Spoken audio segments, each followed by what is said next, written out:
Well, the foundation to it all was that the tribunal had initially struck out their ground one, which dealt with qualification.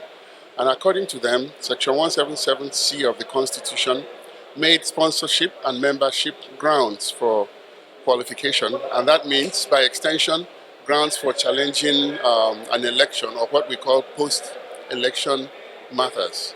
Now, the tribunal went beyond the definition and the precincts of the law itself, and then looked at their pleadings, especially the facts on which they founded their case, and determined that they went outside the provisions of the Constitution and then initially struck out their ground. Well, the tribunal, in due fidelity to the law, then proceeded to the merits of their case and then determined principally that PDP had gone to court while the now governor was the Speaker of the House, and got a favorable judgment to the effect that he had defected from PDP and joined the APC.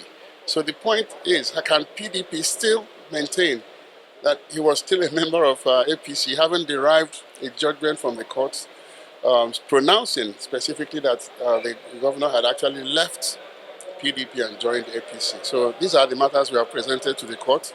And like always, it's for my lords, their lordships in their infinite wisdom, to lay down and tell us what the law is. All right. Thank you. Thanks for checking out SYMFONI on YouTube. Please be sure to subscribe and like our videos for updates.